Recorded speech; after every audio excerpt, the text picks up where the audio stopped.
Lena had always been beautiful, hauntingly so. People often stopped mid-step just to get a second look.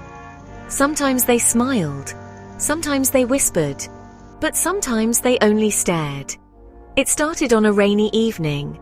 Lena was walking home from work when she first noticed him, a tall man standing beneath a flickering street lamp.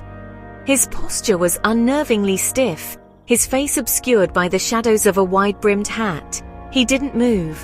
He didn't even flinch as the downpour soaked through his clothes. At first, she thought he was just another city weirdo. But then she saw him again and again.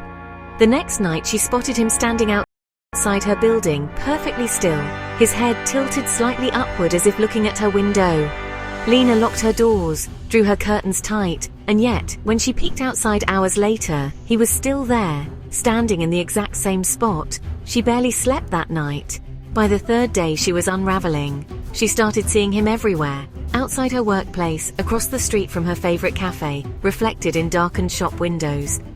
Always distant, always motionless. She never saw his face, but she could feel his gaze, heavy and unblinking. Then the text started. "You are even more beautiful up close." Her stomach twisted. She blocked the number, but the messages kept coming.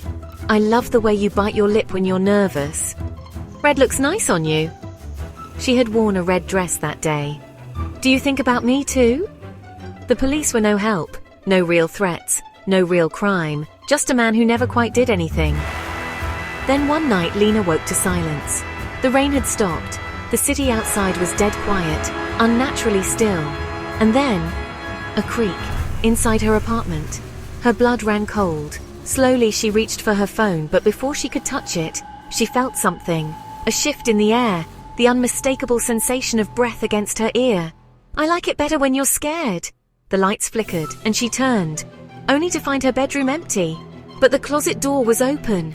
Inside, her clothes were neatly pushed aside, revealing a gaping space just big enough for someone to stand. And on the floor, a wet footprint. She ran. She didn't stop. She didn't even breathe until she was pounding on her neighbor's door, screaming for help.